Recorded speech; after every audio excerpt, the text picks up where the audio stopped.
Welcome to the Italian Wine Podcast. I'm Rebecca Lawrence and this is Voices. In this set of interviews, I will be focusing on issues of inclusion, diversity and allyship through intimate conversations with wine industry professionals from all over the globe.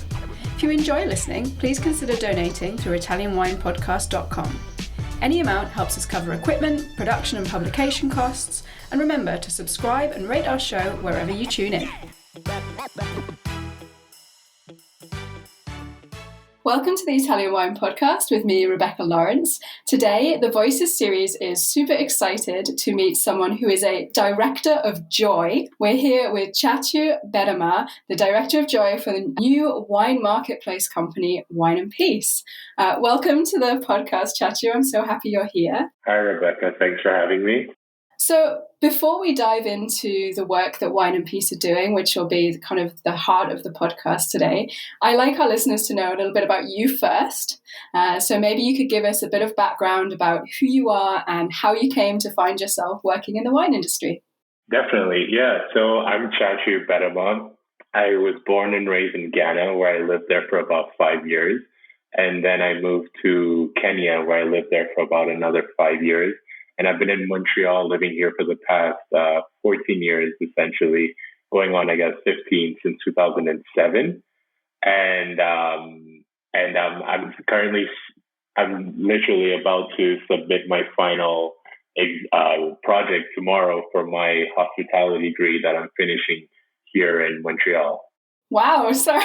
I'm so sorry that we took you away from your studies, but maybe we're a welcome distraction. Yeah, definitely. So this is a super exciting time for you. Yeah, it is. I'm about to finish this degree, and I have this job with Wine+Peace, which we'll get into, which is really exciting. And it's been a long 3 years. It's been interesting, and that's how I got into the wine industry. Yeah. So you mentioned obviously Wine+Peace, which is what we're going to talk about today. So maybe you can tell our listeners what the company do and where did the idea for it come from? Definitely. So Wine+Peace was founded by Katy and Tsatsu Decker, and essentially it's an online wine marketplace / marketing platform. And what we do is we source really good wine, responsibly handmade wine from producers in America. And how the idea came about was the co-founders, Sam and Katy, had a restaurant that they owned in Mexico. And while there, although Sam had an affinity for wine from a young age, he really developed, knowing a lot more about wine there, because a lot of the wine producers in Mexico would come to the restaurant. And so that was done, and they moved back to Martha's Vineyard, where they're originally from. And Sam was the wine director at a restaurant in Martha's Vineyard called Atria. And Katy had gone back to school, and she was doing a social psychology degree. And so with Sam in the restaurant and also pursuing his certificate for the Court of Master Sommelier, and Katy was in school for social psychology, and she was taking a lot of social justice classes. I guess the sort of perfect thing happened where while Sam was studying for the Court of Master Sommelier, he found it to be a little bit insular, and a lot of the focus was on just this very, this grandiose thing about wine, and it was very exclusive and not very inclusive. And Katy was doing a lot of social justice classes, and so she basically had told Sam that she had wondered, why are you pursuing this crazy complex thing about wine, and shouldn't wine just be a bit more accessible and more fun? And so they joined forces and brought about Wine+Peace, which is originally a wine education company, and it has evolved into what it is now, which is an online wine marketplace highlighting amazing American wine producers, and that have a lot more context, a lot more stories, and just a lot more beautiful, in my opinion. I have to say you're totally right about a lot more beautiful. I'm sure you're right about the stories as well, and obviously we'll get to that. But one of the things that really strikes you when you first go on the site is that it does look approachable and accessible. It's modern. It really does look like somewhere where you want to go to learn more about wine, because it's just, it looks really joyful. Yeah, thank you. Yeah. And that's what attracted me to it. So how I got involved with Wine+Peace is I was working at a pizza place here in Montreal, and this lady walks in with a baby stroller, and she had this very, I don't know how to describe it, but it was this sort of like very bright pink cocoon that her baby was in, because we have like very harsh winters here in Montreal. This was in December when I first met her. And so right away when she spoke to me, I knew she wasn't from Montreal just from her accent. And it was genuinely just curiosity that, I guess brought me to her. And I was asking her like where she was from. And she said she was from Martha's Vineyard. And I asked why she was in Montreal. And she told me that she had come here with her husband to meet a design company here in Montreal. And they fell in love with the city after like 3 days being here, and they signed a lease, and they've been here for 2 years since. Wow, that's so awesome. So how did you come to make the leap from the pizza place to director of joy at Wine+Peace? Like, connect the dots for me. Yeah, definitely. So she came into the pizza place and we just really connected. I was generally really curious about who she was and where she was from. And although like sometimes my curiosity has gotten me into trouble, I think it didn't this time, which I'm really grateful about. And so she told me that she had this company, and then I checked it out. And I think like you, I had the same experience. I was like, wow, this is a really cool company. The design is amazing. It seems really welcoming, and it just seems like somewhere I want to work at. And then so I looked more into it, and then I even texted one of my best friends, Sierra, and I said and I told her, hey, I discovered this company. This lady came into Pizza Tony, and I want to work there, but I don't even know what I'm going to do. But I definitely want to work there. And so fast forward a few days, I met her again at the pizza place, and then we really connected in speaking about hospitality and Danny Meyer, and this whole thing about hospitality. And she said, it's hard to express hospitality with an online wine marketplace. And so that's when I said, oh, maybe that's how I can add to the company with my hospitality background, and sort of help build the systems where it can make, just what you would receive a box essentially of wine, just add that sense of hospitality. And when, sort of go to a Shake Shack and you feel like welcomed, or you go to Starbucks, and so that's how I came into working with Wine+Peace as director of joy. I sent her an email saying, hey, these are some ideas that I have. And one thing led to the other, and here I am. That's amazing. I love that idea of like finding something that you really like and just going for it. Like, that's so gutsy. It's brilliant. Yeah. And also this idea of like, being able to bring all of the like important skills and knowledge that you learn in hospitality to an online platform. Now it's kind of beginning to make sense to me now why the platform seems approachable and has a little bit more to it than it's not just a wine marketplace. Like, it feels like a place that has been built with hospitality in mind, with that kind of welcoming, customer-led approach. And I think that's really fascinating to hear that was specifically something that they were going for, that you guys are going for. Yeah, exactly. Absolutely. And they really had that, they really mastered that essentially. And I just came in at when all of that was essentially done. And I just was hoping to like provide the value that I can from the things that I've learned the past 3 years in the restaurant industry. So what is it specifically that your role does? Can you give us maybe is there a typical day for a director of joy for a wine marketplace? Definitely, yeah. So if you were to, I guess, maybe write that on a CV or on a LinkedIn profile, it might say Director of Customer Experience. And so essentially, I helped build some of the customer experience systems that we have on the website. So, for example, if you went on the website now, we have live chat, and the idea behind that was having access to a SOM when you're on the website, as you would like in a actual physical brick and mortar store.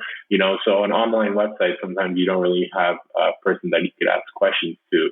And so with the live chat, I am hoping to fix that. And people can come on when they're shopping for wine, or they're trying to buy a wine and they're finding it hard.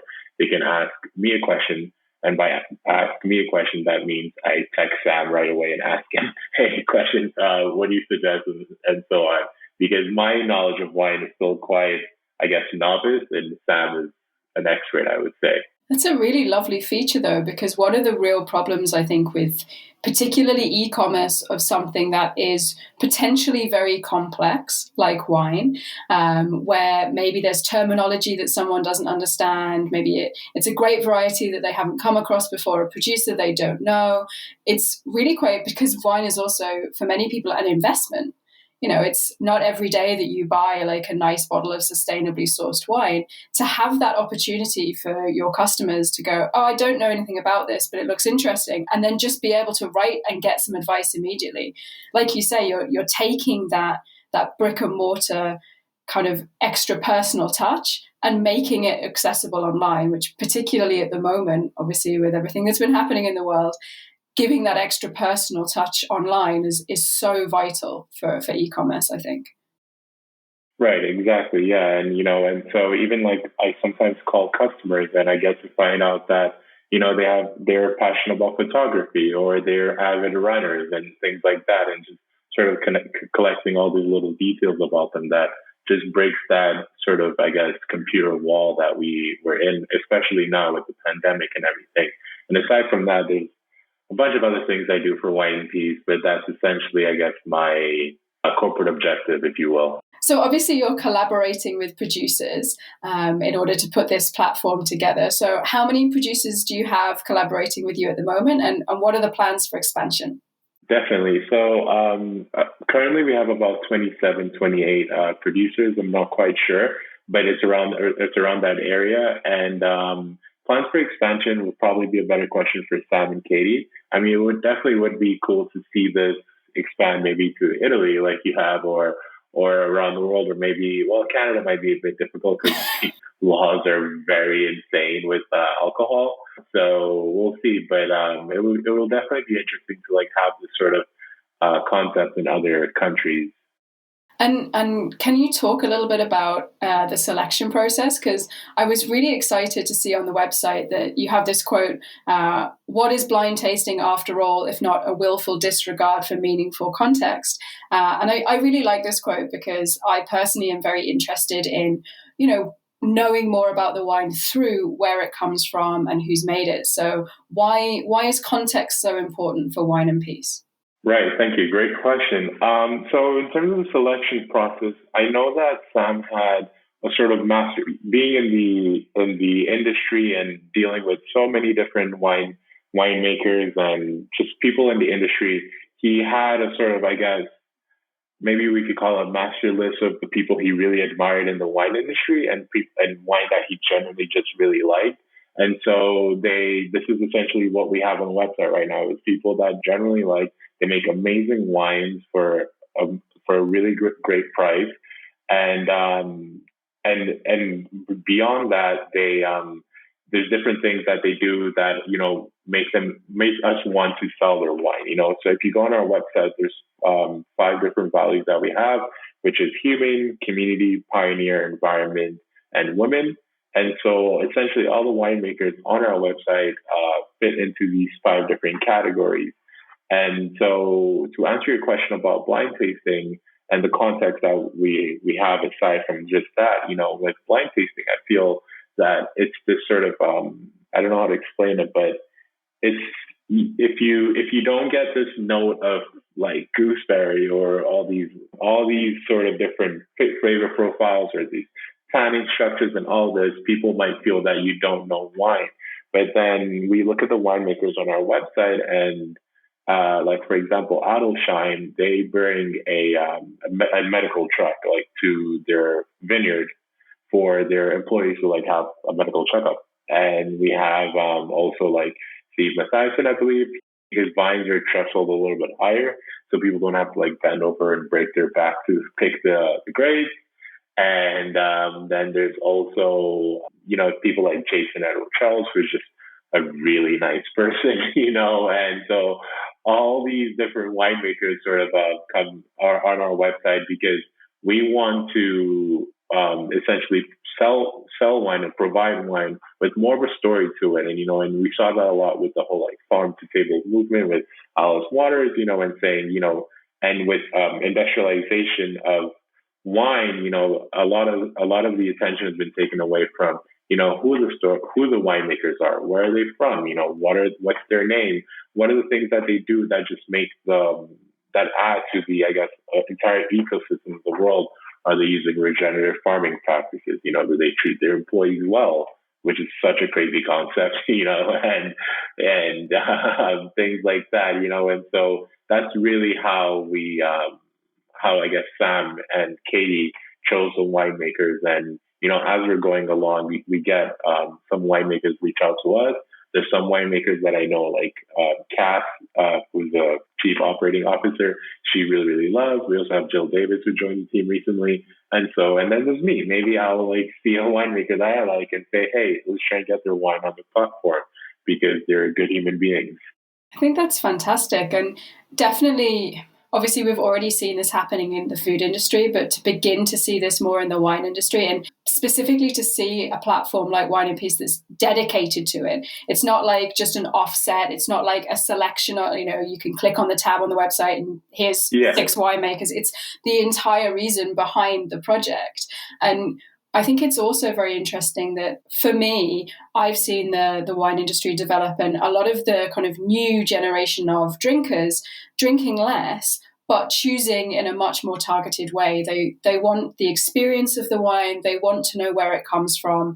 They want to know if the working conditions are good, if the soil is organic, all of these things. And I think that's been really important and becoming increasingly important in the industry. So having a platform dedicated to it is beginning to fill that need for a new generation of wine drinkers. So I think that's fantastic. And related to that, I wanted to ask about, so you've got all this amazing stuff. How do you then make sure you communicate it, and specifically communicate it to the people who want to hear, to, Gen Z, millennials who are trying to make more of these choices?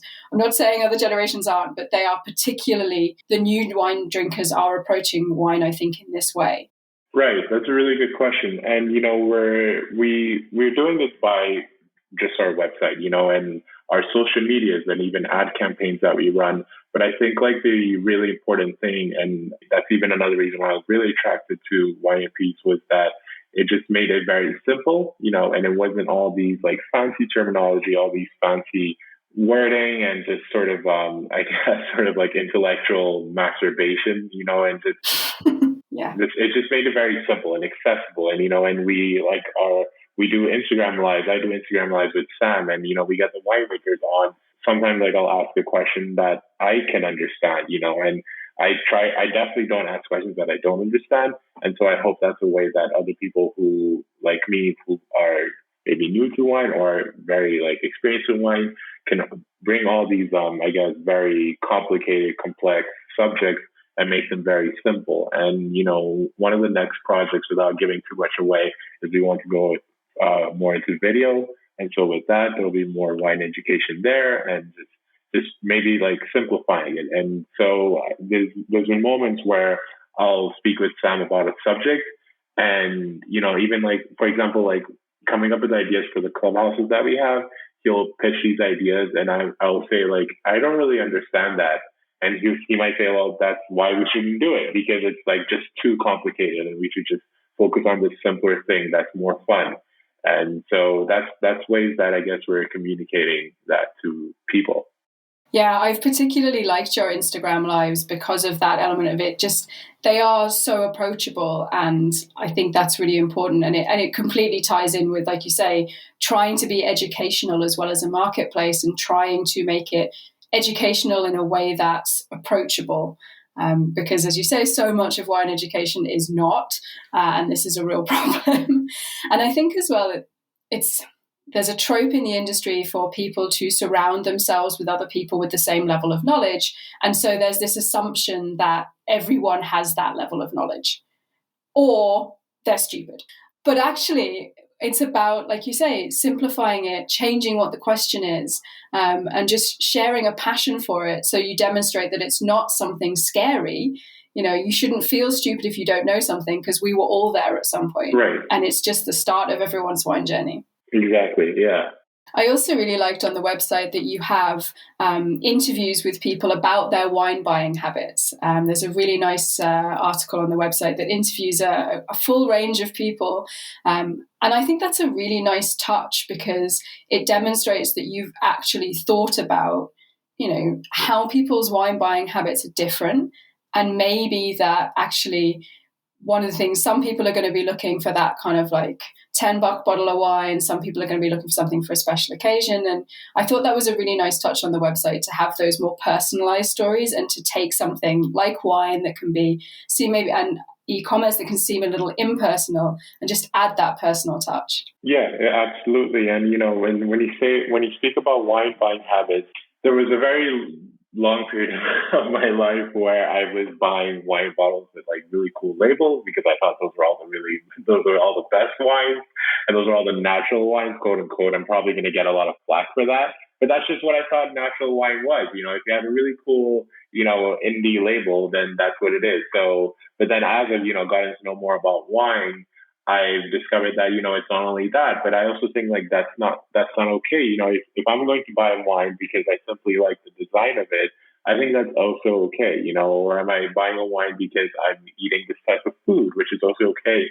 And I think like there's a lot of, there's been all this sort of, I guess, rules that have been made in wine, like, oh, you can't do this, you can't eat fish with red wine and blah, blah, blah, blah, blah. But I had a teacher in school, and he said, listen, typically you drink white wine with fish. He's like, but if the customer says that they want the red wine, you just give them the red wine, And so I think I've used that to like sort of, I guess, guide me through my wine journey, and just not really subscribe to all these rules and all this, I guess, criteria that we need to have, and just have more of an experience and just have more fun with it, because wine can be really, really fun. Yeah, I mean, it's basically alcoholic grape juice. It should be fun. Exactly, yeah. One of the things that I often tell people who come to me who maybe don't know a lot about wine and ask me like, oh, how do I choose? I'm in the store or I'm on the website and there's so much information and I don't know.